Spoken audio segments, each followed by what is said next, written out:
Go ahead. Thank you. Got it. Okay. So this is a picture of Palestine 1948, and this picture debunks the claim that Palestine was a desert and the invaders made it blue. The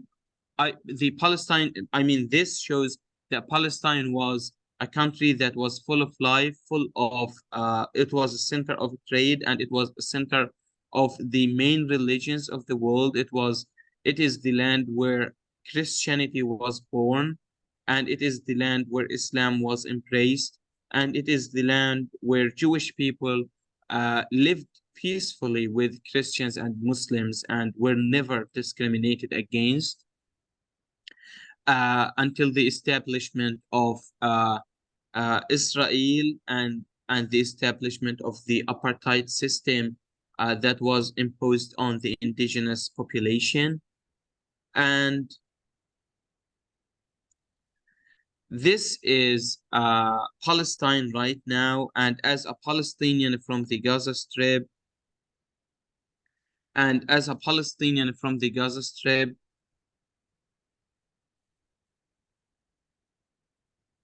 I cannot visit these areas, which are uh, Palestinians, which belong to us. And I want to mention that this is a photo of Jaffa City in 1948, and it is the area from where my grandparents were displaced. And this is Jaffa right now. And I cannot visit Jaffa only because I am Palestinian. I was born in the Gaza Strip. It was easier for me to come to the USA than go and visit where my grandparents were born. And since then, and since the moment I was born, I've been living in Gaza under blockade, and no one was allowed to get out of the Gaza Strip. And in 2008, uh, I had a most terrifying experience. It was the first time for me to see the attacks firsthand carried out by the Israeli forces. And in 2008, I experienced what war was, what the attacks were. And it was the time that Israel started to bomb and attack the Gaza Strip under the claim that they wanted to destroy Hamas. And I remember that on that day, December 27th, 2008, I was literally running for my life as I was at school. I never imagined that such a thing would happen. And I remember the first thing I did that I was running to my mom. This is my mom and my oldest brother. And I have a big family. I have seven brothers and five sisters. And as a family during these attacks, we were together and we were supporting each other and telling every telling each other everything was going to be fine.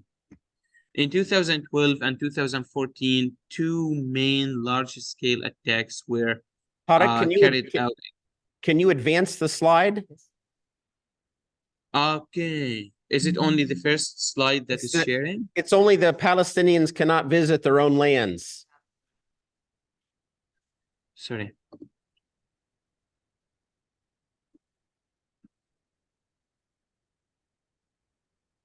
I think that's, yeah. Then you were, there you go. Okay. Yes. Sorry. Now we can see. Thank you. Okay. So it was not working. Okay. Is that you? Is that you? This is me in 2008. Yes. I'm 26. 2008, 11th. Yeah. And yes, I talked about in 2008, I was it was a quiet day. I was going to school and never imagined that never imagined that the bombing or the loud noises were attacks, or uh, were that the Israeli forces attacking the Gaza Strip. And only on that day, around 400 people were killed. And I remember, as I told you, that day, am I sharing the slides? Yes. Very So good. yeah, I remember that we were always, during any attack or every attack, we would always gather as a family, tell each other that everything was going to be fine. We are going to survive this.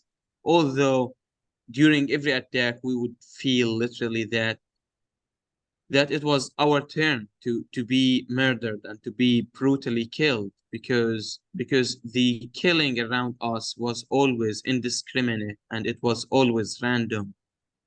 And the same happened in 2012 and 2014, let alone the rounds of attacks that were carried out in 2019, 2021. As you know, the attacks go on, also life in Gaza goes on. And even though we had a lot of attacks, schools did not stop, so we had to go to school. And I graduated from high school in 2015. And graduating from high school, I started to think about what major I should enter when I get to university, you know? And I first signed up for the major of mass media and Arabic language. And then I was very passionate about literature, poetry, and prose and this stuff.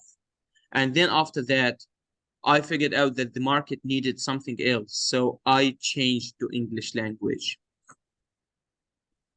And as I entered this major, I met two amazing people. I met Khalid and Salah Jadallah, and Khalid and Salah were majored in English literature. So they were kind of few steps ahead of me in terms of the language. And when you major in literature, it means that you are done with the language. You need to excel, do something more, explore more of the language, go to the literature part. For me, I was starting. And Khalid and Salah were always of help. So whenever I wanted to learn something, or to ask a question, or to, you know, to get something that I do not understand, I would just give them a call, and they would be always of help.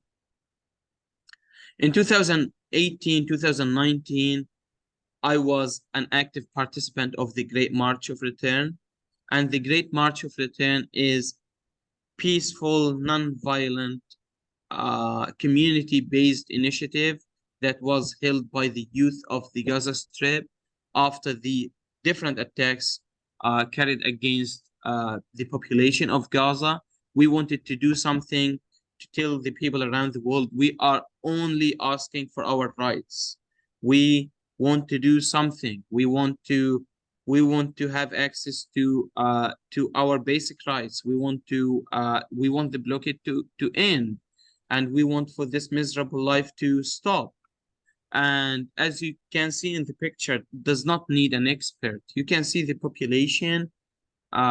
They were not, I mean, they were not armed, obviously. They were only like regular people asking for their rights. But on the other side, you see tear gas, you see uh, live shooting and snipers shooting randomly. And as a result of these series of demonstrations, 8,000 plus people were injured, and around 223 Palestinians were killed. And it was insane how the world responded to these non-violent marches, where they were miscovered by the media worldwide, where they were described as clashes, and the injuries were described as wounded people as a result of clashes. And at these marches, I met a fascinating Product. guy called. can I interrupt you we want to see if we can make it go bigger. Can Yeah. you do display full screen? Well, So- can you go under display settings up in the middle and switch monitors? I am sharing it. Up on the top row in the middle where it says display settings. On the top row Okay, in the so middle. this is it full right now? There, yes, yes. Better. Thank you. Very good. Okay. Does it change the slides? Yes, yes, yes. Yep. Great March of Return. That's where we are. I was talking about this. And at the Great March of Return, I met a fascinating guy called Ahmed Al-Naouf. And Ahmed was one of the founders of We Are Not Numbers, which is an organization that aims at telling the stories behind individuals from the Gaza Strip. Because at some point in Gaza, we felt that we, as a population in Gaza, were only heard of when something bad was happening, and we were only headings in the news. So we wanted to tell the world that Gaza, that people in Gaza have their own stories as well. They have their own successes and they have their own ambitions and dreams, and we wanted to share this through We Are Not Numbers. So I joined the team of Ahmed, and we embarked on telling more and more stories. In 2019, I graduated from university and I finished my bachelor's in English language. And I was ready to embark on my professional journey. As I graduated, I was lucky to teach at UNRWA schools, the same schools I studied at as a refugee. And at the UNRWA schools, and the UNRWA schools stand for United Nations Relief Work Agency. And because of the population density of the Gaza Strip, the health system, the health and the education system of Gaza was affected. So to bring the picture a little bit closer to you, the population density of the USA per square kilometer, and a square kilometer equals 0.7 square mile. The population density per 0.7 square mile is 35 people, while the population density for the same land area in the Gaza Strip is 5,700 people. So you can imagine how much this is affecting the infrastructure, the health system, and the education system as well. So as a mitigation measures, schools in Gaza started to operate and run on a double shift basis. There was always a morning shift and an afternoon shift. And in the morning shift, you would have a different administration, different students, and different teachers, as well as for the afternoon shift. And I was working with these schools. I worked like for 3 months. And on the average, you will find like 45 students in each class. After 3 months, I started my new job with a nonprofit in Gaza called Youth Vision Society. And Youth Vision Society is an organization that was focused on providing developmental services in the fields of youth development, women empowerment, and child protection. And at Youth Vision Society, I met Dua Al-Masri. Dua is the girl with the blue shirt next to me. And Dua was the manager of Edward Said Public Libraries in the Gaza Strip. I learned from her a lot. And she managed these libraries. And these libraries were aimed at providing quality services in the fields of music, computer learning, and literature, and training in different fields. And also they provided safe space for people who wanted just to come and read and borrow books. And it was fun getting to know these libraries and getting to know Dua herself and the people working there. And as I was starting with Youth Vision Society, I worked on the project of Youth Influencers for Change. And Youth Influencers for Change was aiming at reaching out to people in the Gaza Strip and educating them on their rights. Because the first thing you need to do in order to change is to educate. And the project I managed was working with community leaders. And one of the selection criteria was for a participant to have at least 25,000 followers on one of the social networking sites, Facebook, Instagram, or Twitter. And with this huge number of followers collectively, we had good access to a huge number of people in the Gaza Strip. And after we select them, we do education for these groups and community leaders and influencers. And then these influencers get to transfer this knowledge and experience through their platforms to their followers.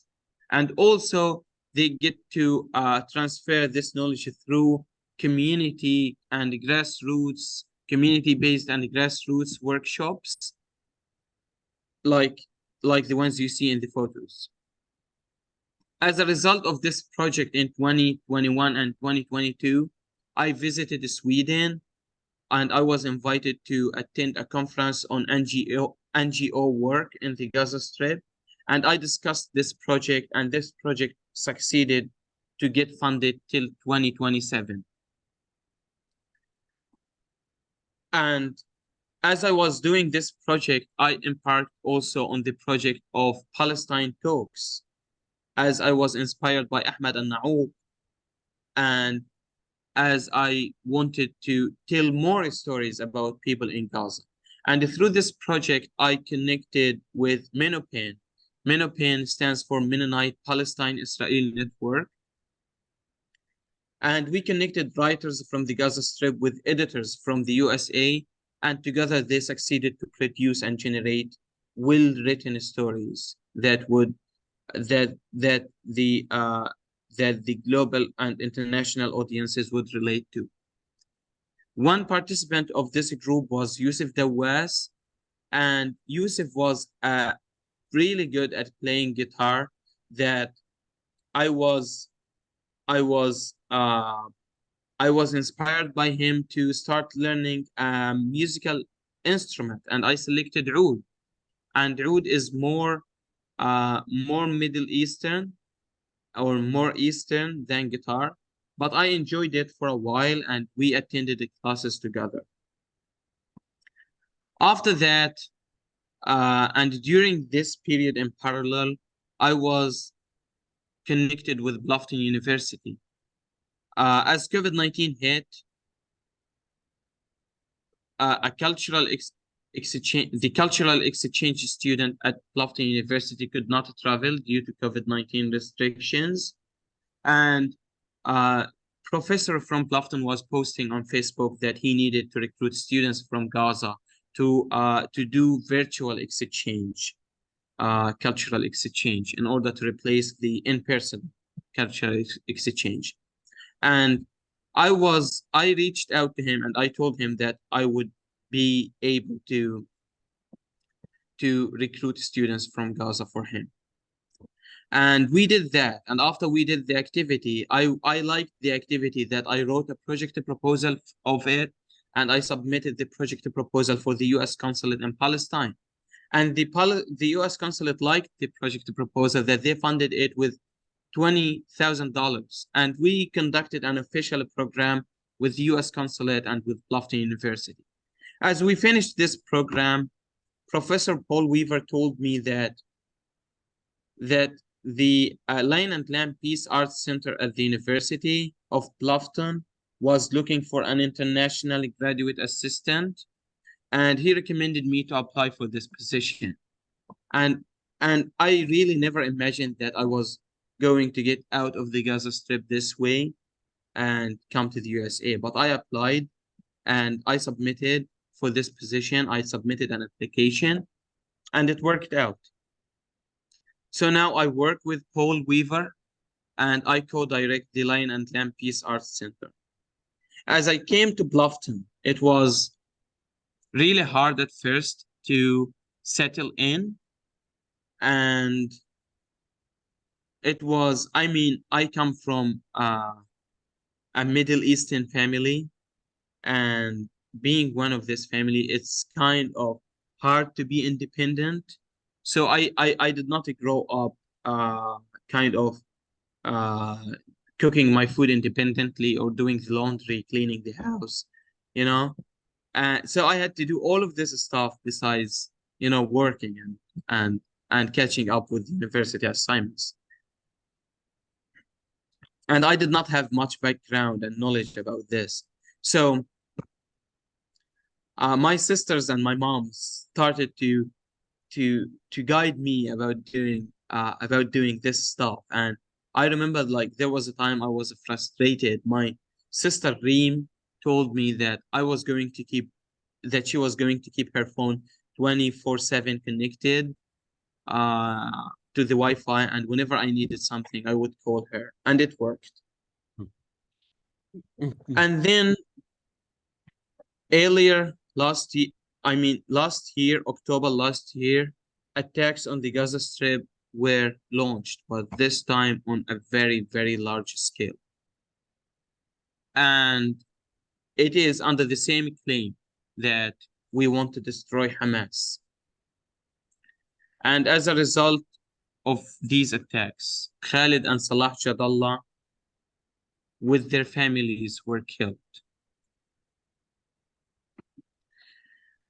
The whole family of Ahmad al-Na'oub, who is right now in Britain doing his master's in media and communication, his whole family, 21 family members, were killed. Dua al-Masri, whom I worked with for 3 years, side by side in one office, was killed with her family. Yusuf Dawas with his family were killed. My sisters, Randa, Reem, Nariman, were killed. And I don't have pictures of them because I don't have access to my family to tell them, like, to send me pictures of them. My uncle was killed after having his leg amputated, and he was at the Baptist hospital when the massacre was committed by the Israeli forces. And during that time, he had to flee from the hospital with his leg amputated on his hospital bed with his sons around him, and hide in a garage for a couple of days until he was transferred to a hospital located southern Gaza.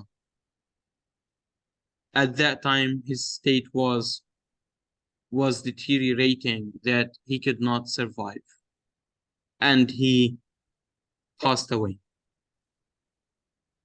This is Gaza before October 2023. That's how it looked like.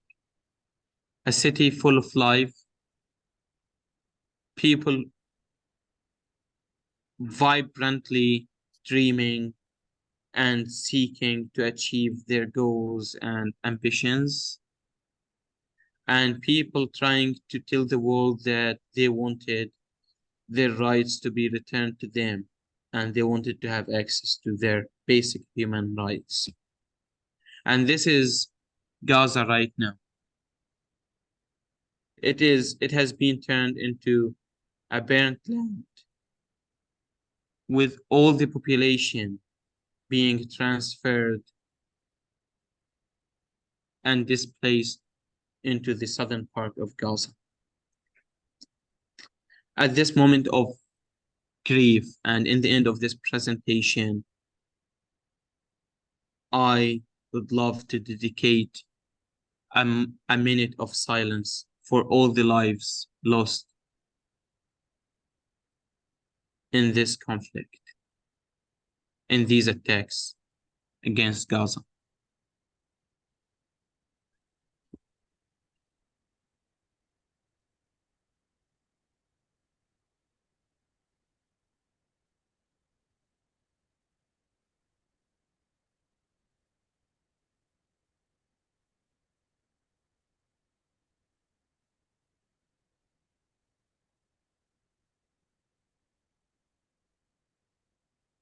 Thanks.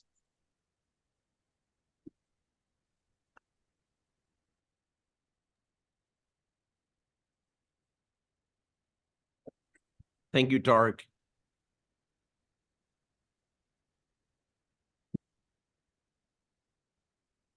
Am I muted? What? No, you are not. Oh. That's the loudest silence I've heard in a while. I don't know what to say, but I do want to give a chance for others here to ask questions. Do you know Asma Taya? What's the name again? Asma Taya with We Are I Not know Numbers? her personally. Yes, I do. She joined us over Zoom a few years ago for one of our events. She was in Gaza at the time during one of the bombardments. I think that was in 2021. Is she safe? Still safe? I don't know. And I reached out to her a couple months ago, and I haven't heard. So, and I heard that she wasn't working with, I guess she was employed by, or her connection with We Are Not Numbers had changed. And, so I don't know. He was one of the founding people of We Are Not Numbers too. Mm. Yeah, I know her personally. Yeah, I attended some classes with her. She's amazing. Mm. Yeah, it Yeah. was. Yeah, the connections have been down in the Gaza Strip. I thought that you heard something from her. Actually, I haven't been able to reach out to my family in Gaza like for the past 10 days. So, yeah, it's been difficult. Are there questions from anybody here of Tariq? Yeah. Yeah. Throughout the video, I heard a lot of references to the United Nations projects going on in Gaza and also other countries such as. I don't hear you. Yeah, can you put it closer to you? I think it's on. Put it right up to Can you hear me now? all the way up. Hello. There you go. Can you hear that? Yes, No, it's but on. it's echoing. Yeah. Put it right up there. Okay. How's that? Can you hear that? I do, yeah. Go ahead. Okay. Throughout the video presentation, I heard several references to United Nations programs as well as other countries like Okay. Saudi Arabia. And I'm wondering how is that coordinated with the Israeli government? Do they allow this openly, or do they try to obstruct this, or just exactly what's the relationship? Okay, just one thing. So can he say the question so everyone in the room can say it, can hear it, and then you tell me the question so that I can Yes. hear it? Yeah. Did everybody in here hear it? So the question was about the United Nations programs that are up, that happen in Gaza, and how do they happen? How do they happen? Does Israel allow them? That's basically the gist. Does Israel obstruct them? Do they tolerate them? Do they shut them down? So the relationship between Israel and the United Nations projects, like the UNRWA schools, the It's United intense. Nations develop. The relationship between the United Nations and the and Israel is intense, and because United Nations has been transparent in terms of talking about what's happening in Gaza, although like in some parts it was not, and based on the United Nations reports, the Gaza Strip was not suitable for living by 2021, and it was already 2023. And they were working in Gaza because they had to. I mean, when the crisis, when the Nakba happened, the United Nations appeared as kind of mitigation measure to build peace through education and providing developmental and relief services, leading to the establishment of the state of Palestine. But it seems that it took us too long to achieve our dream because of the obstruction and the restrictions imposed on Palestinians in that area. And yes, they have been functioning, working, but they have been also obstructed as well. Yes. I have a question about your experience here in the United States, and especially in the last few months.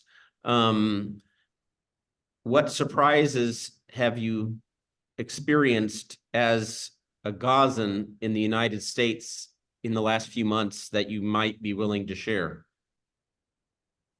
One thing that I experienced that so far, all the people I met, either in Bluffton community or the areas I traveled to, have been rational and have been supportive of the Palestinian cause. I mean, when you approach someone with logic, they are logical.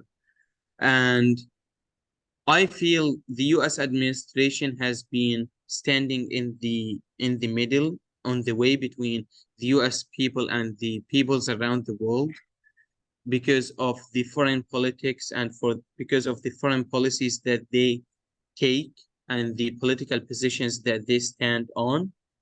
And it makes it look like people in the USA are just being ignorant or are not listening, or they're doing this, but it is only the government. It's like a dictatorship, but of a different kind, you know? And I don't like this. I mean, I don't like the idea of the US administration mutilating this picture of its people. I hope that more and more people grow aware of what the US administration is doing, and more people try to amplify their own voices and push the government forward to do more and to change its positions. I mean, it is clear that this is a genocide. It is clear that the people of Palestine have the right to self-determination. It is clear and obvious that these people are having their resources stolen and taken out of them. I mean, the peace that Palestinians hold is valuable. It's the peace. It is the peace that they select over violence. It is the peace that they cling to very hard. And I'm saddened to be forced to believe that the world does not have enough humanity to stop the killing that is happening in the Gaza Strip. And We got another question for you. You can pass it yeah. down.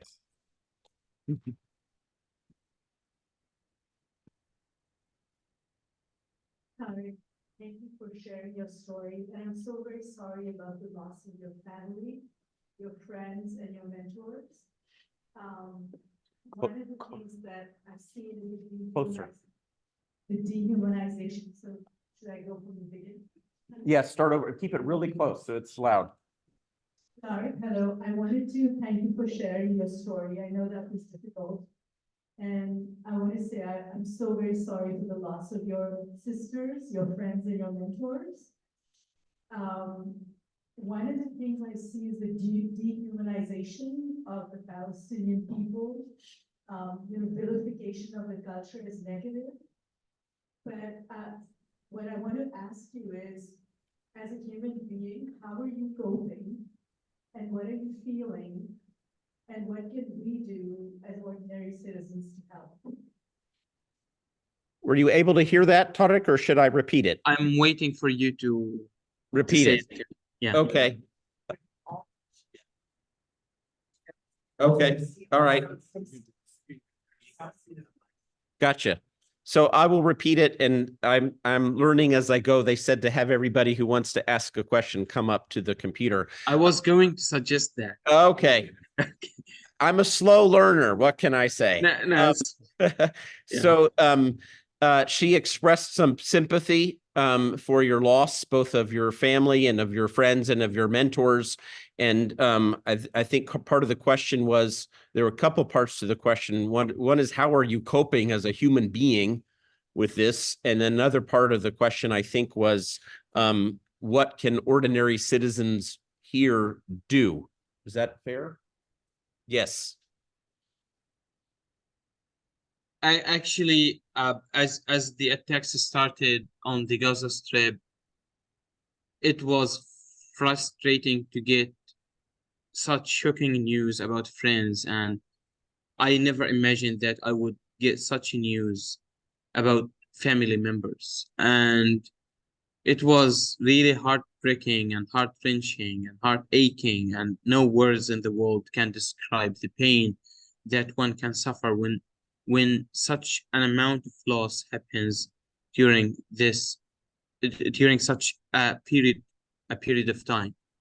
And there were times I was not able to speak, and I just rejected to talk about stuff, and kind of was spending time on my own.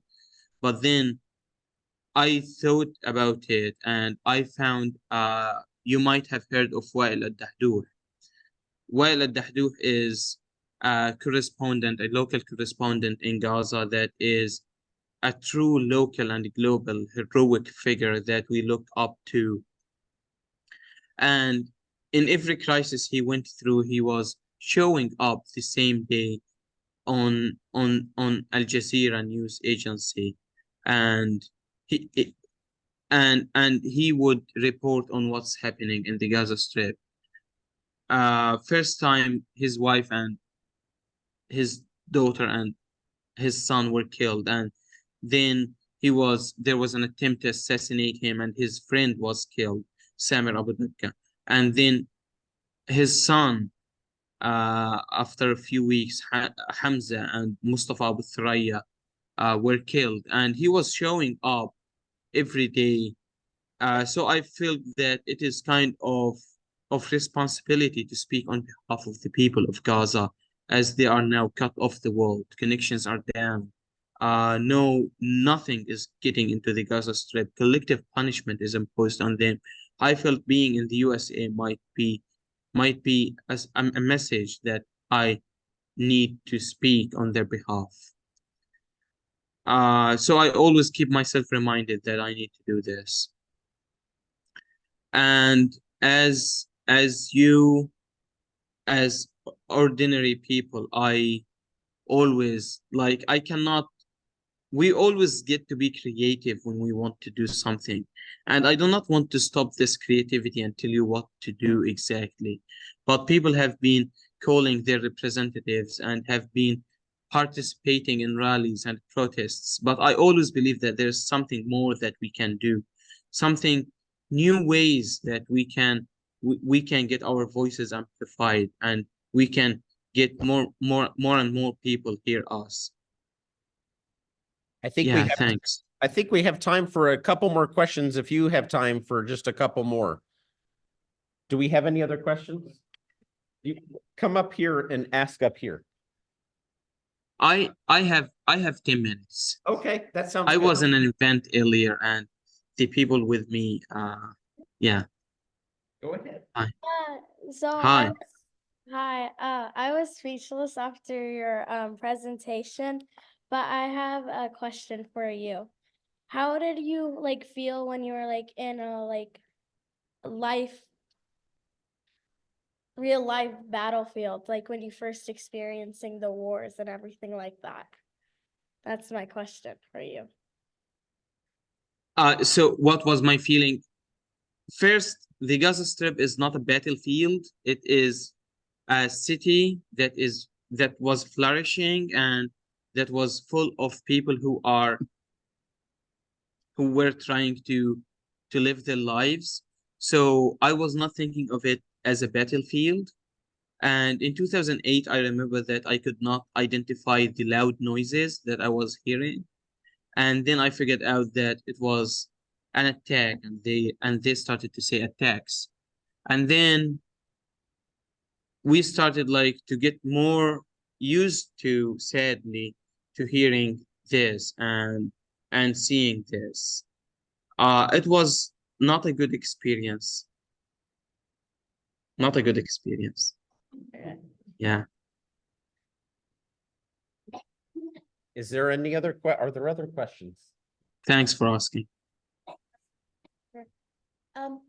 Hello there. My name's Joe. I'm involved in Palestine Solidarity Organizing here in Texas. One thing that Palestinian groups here locally have been calling for is an end to the normalization of the existence of Israel. And I wondered if you might have any comments about normalization and how we can oppose normalization here in the United States. Thank you. I think in the United States, we have a very active PDS movement. And I think if you follow their page, PDS movement, it stands for Boycott, divestment, and sanctions. boycott, de-investment, and sanctions. And I think if you follow up their page, they have get all the information about this, with given the fact that also they provide good information on the definitions of anti-Semitism, and this is important during this time because Palestinians are not anti-Semitic. They do not hate Jewish people, and criticizing Israel is like criticizing the USA while living in the USA. It's like criticizing Palestine while I was living in Palestine. It's like criticizing Iran and Germany and European countries. So criticizing a government does not mean that you are anti-Semitic, and government means that people are engaged in politics. When people are engaged in politics, they make mistakes, but such mistakes cannot be sacred or untouched or non-talked about. So this is one thing also that we need to be aware of, that there's a huge difference between Jewish people and Israeli government.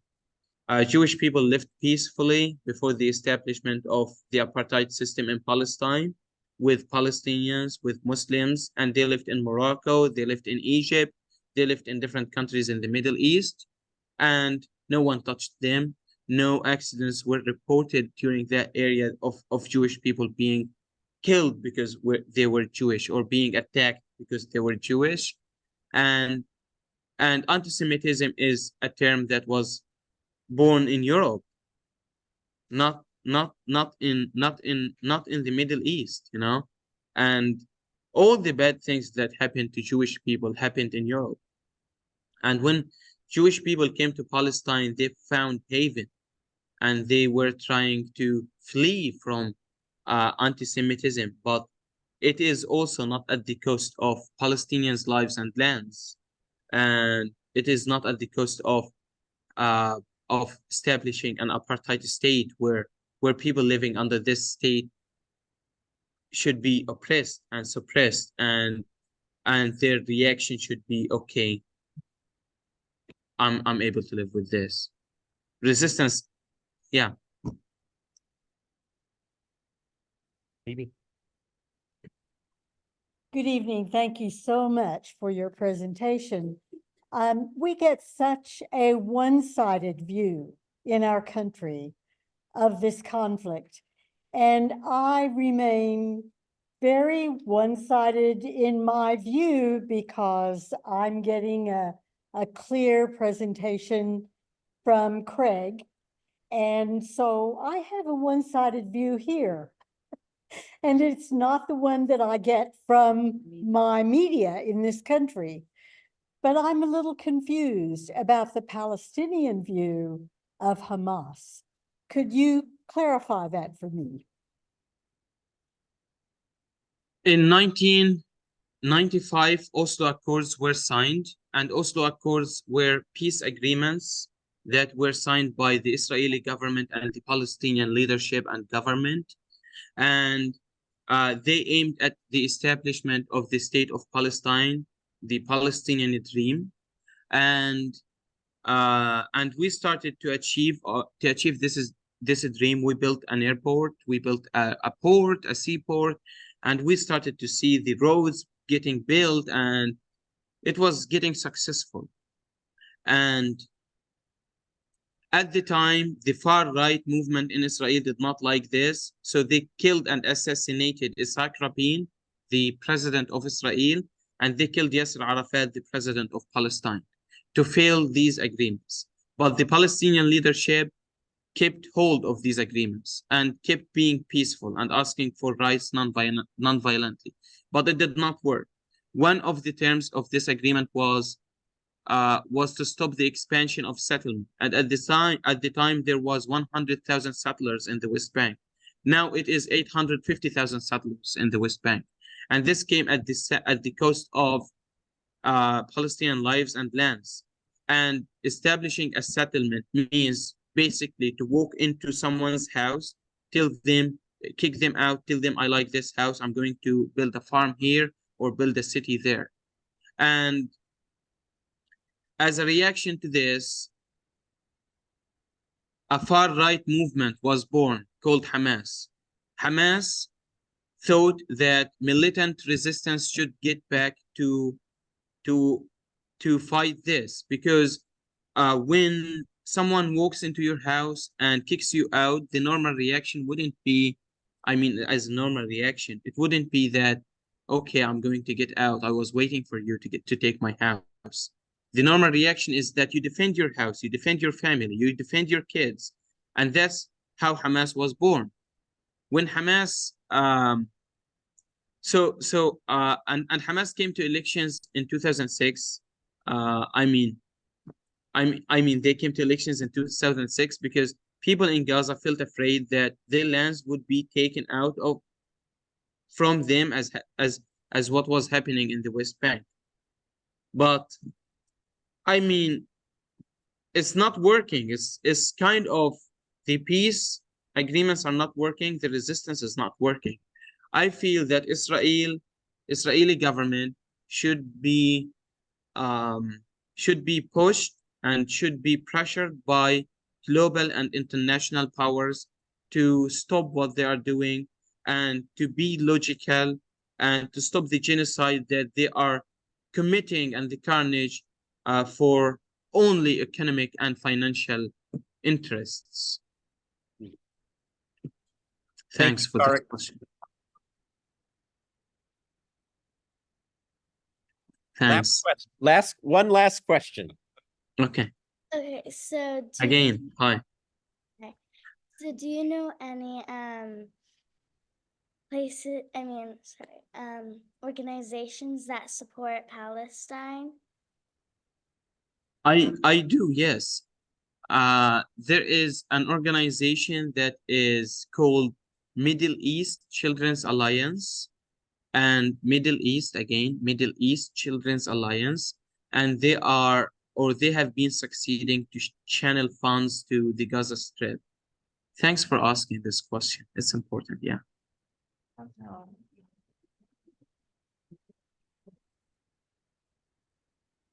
Thank you, Tariq. We cannot thank you enough for taking some, Tariq's he's on the, you're in Ohio tonight, or is it Indiana, or Right now in Michigan. in Michigan? Yeah, I thought we talked a few days ago when you were in Indiana or Ohio, or. I was in Indiana earlier today. Oh, okay. Yeah, this morning. So Yeah. he's an hour later than us. Yeah. But A lot of people bring it here about the human shields. Was he ever used as a human shield? Does he feel did you ever think do you ever feel you were used as a human shield? No. No. No. used to justify the killing of somebody's civilian? Just for my sake. So the question is, he said, do you know anybody who was used as a human shield? Because this is used to justify the killing of a lot of civilians. In 2008, the attacks were started and launched against Gaza, and it was under the claim that they wanted to destroy Hamas. And the killing, like 2,000 people were killed at the time.